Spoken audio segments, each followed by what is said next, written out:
fé. Queridos irmãos, vamos aqui meditar sobre esse texto, e especialmente os textos do verso 3 e 4, que é a mecânica espiritual do perdão no reino do Messias. A lei da medida correspondente. Introdução, meus irmãos, ao curso da convivência no deserto. Hoje falaremos de uma das exortações mais agudas e práticas, indispensáveis do nosso mestre Yeshua. Vamos estudar o Evangelho de Lucas 17, versos 3 a 4. O Messias nos adverte: olhai por vós mesmos. Se teu irmão pecar contra ti, repreende-o. E se ele se arrepender, perdoa-lhe. E se pecar contra ti 7 vezes no dia, e 7 vezes no dia vier ter contigo dizendo, arrependo-me, perdoa-lhe. Então, meus irmãos, vamos ver aqui que Yeshua começa essa sessão dizendo, olhai por vós mesmos. Essa é uma expressão de alerta máximo, que no grego quer dizer proserrete realtois. O mestre está dizendo, vigiem, cuidado com o próprio coração. Porque esse alerta vem justamente antes de falar sobre o perdão. Por quê? Porque na vida comunitária, seja no deserto de Moisés, seja na congregação hoje, a maior armadilha não vem de fora. Ela nasce dentro de nós mesmos, na forma de mágoa, ressentimento e recusa em perdoar. Yeshua estabelece uma matemática impossível para o ego humano. Perdoar a mesma pessoa 7 vezes no mesmo dia, se ela demonstrar arrependimento. Hoje nós vamos compreender que o perdão na fé judaico-messiânica não é uma emoção passageira, não é um sentimento bonito. O perdão é uma ordenança de sobrevivência espiritual, é uma engrenagem no universo de Deus. À medida que você usa para liberar o seu próximo, é exatamente a medida que o tribunal do céu usará para liberar você. A voz da Torá, o mandamento absoluto da reconciliação. Muitos pensam que a ordem para perdoar e amar o ofensor surgiu apenas na nova aliança com Yeshua, mas Yeshua está extraindo essa essência diretamente da Torá de Moisés. A base legal para isso de Lucas 17, que acabamos de ler, está no livro de Levítico, Vaikra, capítulo 19, versos 17 e 18, quando a palavra de Deus diz lá na Torá, não odiarás o teu irmão no teu coração, não deixarás de repreender o teu próximo, e por causa dele não sofrerás pecado, não te vingarás, nem guardarás ira contra os filhos do teu povo, mas amarás o teu próximo como a ti mesmo, eu sou o eterno. A Torá manda amar o próximo como a nós mesmos. Aquilo que você quer para você, você tem que querer para o próximo. Observe a precisão da Torá. O texto diz, não deixarás de repreender o teu próximo. E Yeshua repete isso em Lucas. Se teu irmão pecar contra ti, repreenda-o. É diferente, irmão, de falar do irmão para outra pessoa. Isso seria o quê? Mexeriqueiro, fofoca. Isso é pecado grave diante de Deus, ela honrará. Agora, se o irmão pecar contra ti, repreende-o. E a Torá nos ensina que guardar a mágoa em silêncio, cultivando o ódio no coração, é um pecado gravíssimo. A repreensão bíblica não é para humilhar o irmão, é uma tentativa de salvá-lo e de limpar o relacionamento. Se ele se arrepende, a ira deve ser sepultada. Para entendermos como essa dinâmica funciona na prática patriarcal, precisamos olhar para o segundo texto da Torá, nesse nossa reunião de hoje, o clímax da reconciliação entre José e os seus irmãos em Bereshit, Gênesis 50, 17 a 19. Após a morte de Jacó, os irmãos de José temeram que ele finalmente se vingasse por ter sido vendido como escravo. Então, ali, meus irmãos, enquanto Jacó estava vivo, os irmãos de José falavam, enquanto nosso pai estiver vivo, José não vai se vingar de nós, porque a gente vendeu José para o Egito. Mas agora José era o vice-rei do Egito, vice-governador do Egito. Então, aí o Jacó morreu E os irmãos estavam preocupados. José agora vai nos destruir. E eles mandam uma mensagem implorando por perdão. Eles olhem o que a Escritura registra em Gênesis. Assim direis a José: perdoa, rogo-te a transgressão de teus irmãos e o seu pecado por te fizeram mal. Então veja bem, irmãos, os irmãos pediram perdão a José. E José agora, sem Jacó vivo, poderia pelejar contra seus irmãos. Mas a resposta de José foi a resposta do fiel, daquele que tem o Espírito Santo. E chorou José quando eles lhe falavam. Depois vieram também seus irmãos e prostraram-se diante dele e disseram: eis-nos aqui por teus servos. E José lhes disse: não temais, porventura estou eu em lugar de Deus? José entendeu a essência da soberania e da misericórdia do Eterno. Ao dizer, porventura estou eu no lugar de Deus, José abdica do direito de punir. Olha que coisa linda, meus irmãos. José perdoa seus irmãos. E ele compreendeu que reter o perdão é tentar usurpar o trono do juiz do universo, que é o Eterno. José liberou seus irmãos, e por causa disso, a bênção e a provisão continuaram sobre toda a estrutura das tribos de Israel. Louvado seja Deus. Os profetas e os escritos, a definição da misericórdia. Avançando pelo Taná, Taná é o que chamam de Antigo Testamento, os profetas, Neviim e os escritos, Ketuvim, expandem o entendimento de que a misericórdia de Deus é o padrão que devemos imitar, mas ela exige de nós um coração quebrantado e limpo de rancores. Irmão, não tem como você exercer a misericórdia de Deus se o teu coração não está quebrantado, não está limpo de ira, de raiva, de mágoa. Veja o que diz o texto dos profetas em Miqueias 7, 18 e 19. Quem é Deus? Quem é Deus semelhante a ti, ó Eterno? Quem perdoa a iniquidade e passa por cima da transgressão e do remanescente da sua herança. O Eterno não retém a sua ira para sempre, porque tem prazer na misericórdia. Olha que coisa tremenda. Tornará a apiedar-se de nós, sujeitará as nossas iniquidades e tu lançarás todos os seus pecados nas profundezas do mar.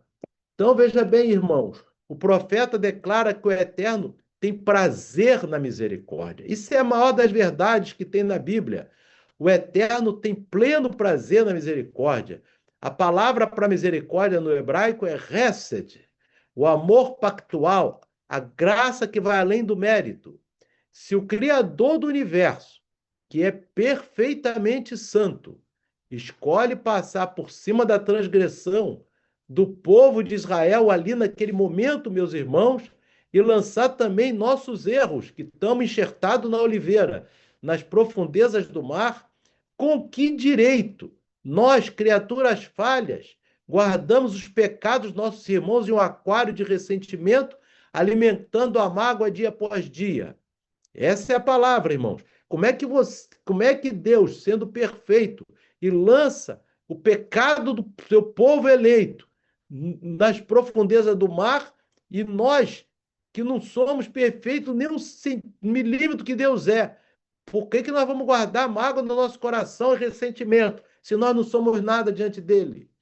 O rei Davi, nos escritos, nos dá a perspectiva humana de quem dependia desesperadamente desse perdão. Vamos ler o texto em Salmo 130, verso 3 e 4. Se tu, Eterno, observares as iniquidades, Eterno, quem subsistirá? Mas contigo está o perdão, para que sejas temido. Aí está a chave. Ele tem o perdão na mão dele, e isso faz temermos a ele. Davi reconhece, se o Eterno usasse uma régua de julgamento estrito, Midat Hadin, e contasse cada deslize nosso, nenhum servo de Deus estaria de pé hoje. O perdão de Deus é o que nos mantém vivos. Portanto, a única resposta coerente de um adorador que foi poupado por essa misericórdia é estender a mesma mão de perdão a quem o ofendeu. Na literatura judaica, meus irmãos, é um conceito antigo, a medida por medida que Yeshua fala. A gente vai ver que é Midat, Keneged Midat. Para compreendermos a mente dos discípulos ao ouvirem Yeshua em Lucas 17, precisamos recorrer aos ensinamentos da literatura judaica. O judaísmo ensina um princípio espiritual universal chamado Midah Keneged Midah, medida por medida. A forma como você trata os homens na terra dita a forma como Deus tratará você no tribunal do céu.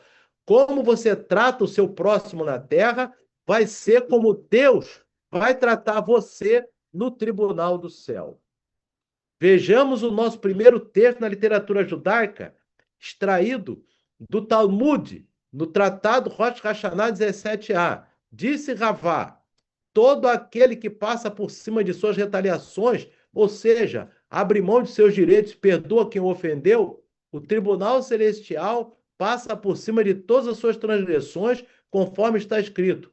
Aquele que perdoa a iniquidade e passa por cima da transgressão. O ensino está dizendo textualmente: se você for rígido, exigindo cada centavo de retratação do seu irmão, Deus será rígido com você. Se você for flexível e misericordioso, o céu usará de flexibilidade e misericórdia com a sua alma. É como você atua na terra, é como Deus vai usar com você no dia do julgamento. E aqui esse conceito é reforçado no nosso segundo texto da literatura judaica, que é o Midrash Sifrei, no livro de Devarim, Deuteronômio, seção 96, que diz assim: enquanto você for misericordioso com os outros, o céu terá misericórdia de você. Se você retiver a misericórdia com os outros, o céu reterá a misericórdia de você. Então, aqui é a chave. O quanto que você é misericordioso vai ser como Deus vai ser misericordioso com você. Meus irmãos, isso tem uma profundidade avassaladora. O nosso rancor fecha a janela do céu sobre a nossa própria cabeça. A mágoa guardada funciona como uma barreira espiritual que impede as nossas orações de subirem e o perdão de Deus de descer. A Brit Hadashah, a matemática e as consequências do reino. O Novo Testamento desenvolve esse tema com peso escatológico e comunitário fortíssimo. E Yeshua e os apóstolos deixam claro que a falta de perdão nos desqualifica para a comunhão com o Pai. Vamos analisar 5 textos cruciais da Brit Hadashah, que chama de Novo Testamento, para consolidar essa verdade. O primeiro texto é a chave da mecânica do julgamento proferido no Sermão do Monte. E Yeshua fala, Mateus 7:2, porque com o juízo com que julgardes, sereis julgados.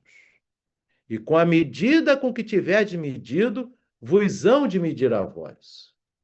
Aqui Yeshua adota e valida o princípio da Midah, Keneged Midah, que a gente viu na literatura judaica, porque Yeshua está empregando aqui o judaísmo. Se você mede os erros do seu próximo com uma fita métrica de milímetros, anotando cada detalhe, saiba que Deus pegará essa mesma fita que você usa, milimétrica, para inspecionar os seus pensamentos secretos, suas palavras frívolas e os seus atos ocultos. Cuidado, meus irmãos, que com aquela fitinha métrica que você mede, o Eterno pega essa mesma fita e mede você. O segundo texto da Brit Hadashah é o alerta contundente do apóstolo Tiago, Yaakov, que compreendeu perfeitamente o peso dessa balança. Ele diz: porque o juízo será sem misericórdia sobre aquele que não fez misericórdia, e a misericórdia triunfa sobre o juízo. Então aqui, meus irmãos, imaginem comparecer diante do trono do Eterno e enfrentar um juízo sem misericórdia. Esse é o destino espiritual de quem passou a vida colecionando listas de ofensas e destilando amargura. Mas a promessa do texto é gloriosa. Se você exercer misericórdia aqui, a misericórdia triunfará sobre o juízo lá, na hora do seu julgamento.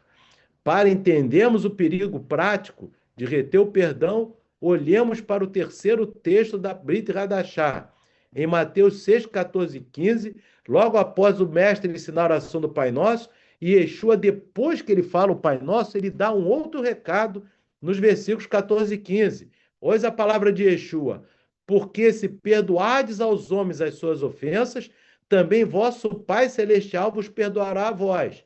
Se, porém, não perdoardes aos homens as suas ofensas, tampouco vosso Pai vos perdoará as vossas. Ou seja, quem não perdoa, se não tiver a ofensa perdoada pelo Pai, não vai ter como entrar no céu. Então, irmãos, é chave de salvação perdoar os próximos as suas ofensas. E Yeshua deixa bem claro em Mateus 6, 14 e 15. A condicionalidade aqui é gramaticalmente absoluta. Não há brecha para desculpas como, mas o que ele me fez foi grave demais. Se você não perdoa, Deus não perdoa você e ponto final. A falta de perdão cancela o efeito do sacrifício de Yeshua em sua vida prática diária. O apóstolo Paulo também ele vai mostrar agora que a falta de perdão abre uma porta para a atuação do diabo na comunidade, na vida do irmão. Vamos ao nosso quarto texto, que está em 2 Coríntios 2, 10, 11. Paulo fala, e a quem perdoardes alguma coisa, também eu, porque o que eu também perdoei, se em alguma coisa perdoei, por amor de vós o fiz na presença de Cristo, para que não sejamos vencidos por Satanás, porque não ignoramos os seus desígnios. Quando a pessoa retém o perdão, não dá o perdão para o próximo, guarda a mágoa, fica com ressentimento, o diabo passeia livremente na vida daquela pessoa. O diabo tem legalidade para oprimir aquela pessoa que não libera o perdão. Então, irmãos, quer barrar o diabo de atuar na tua vida? Libera o perdão. O apóstolo Paulo fala aqui claramente isso, 2 Coríntios 2, versos 10 e 11, meu irmão. Amém? Paulo, Shaul, revela que um dos principais desígnios ou estratégia de Satanás é manter os crentes magoados uns com os outros. Uma congregação onde as pessoas não se perdoam torna-se um parquinho de diversões para os demônios, destruindo a unidade da Querelá e apagando a lâmpada do testemunho messiânico. Então, irmão, se você não libera perdão, a tua vida é um parque de diversão do diabo.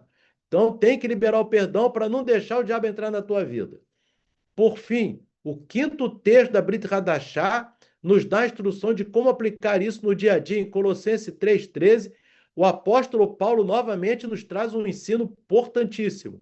Suportando-vos uns aos outros e perdoando-vos uns aos outros, e se alguém tiver queixa contra o outro.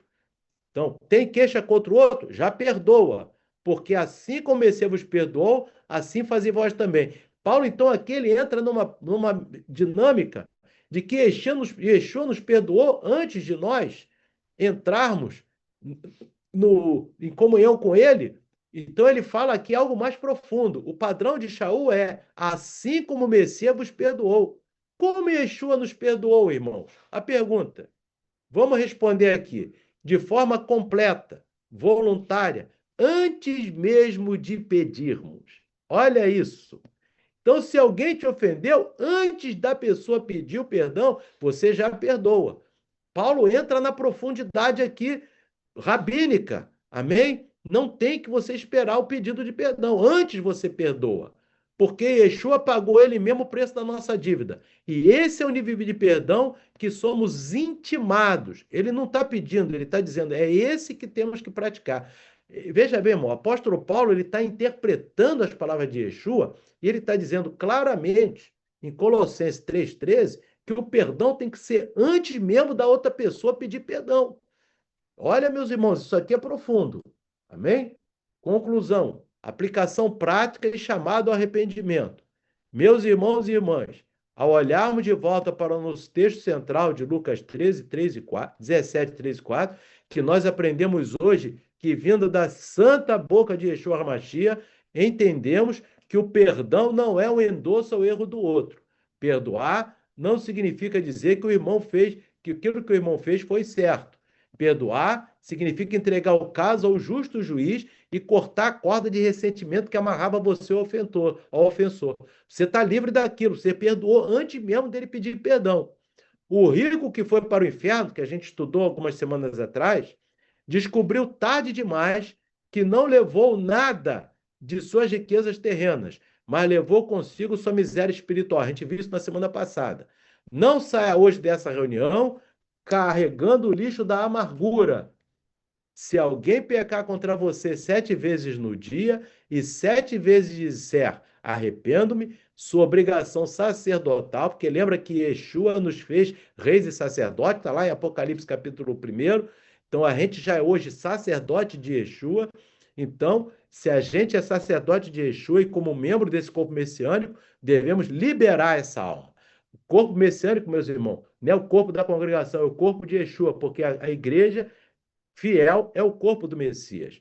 Porque fazendo isso, liberando perdão, você garante que quando você falhar diante do Pai, e olha, todos nós falhamos, a medida que descerá do céu sobre a sua vida será uma medida transbordante de misericórdia, amor e absolvição.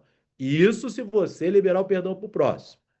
Que o Eterno nos conceda um coração humilde e purificado, com a seiva da oliveira que nos sustenta.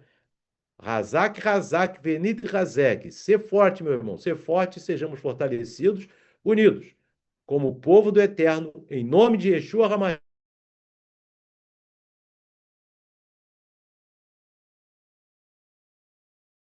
O Santo continue falando ao coração dos irmãos.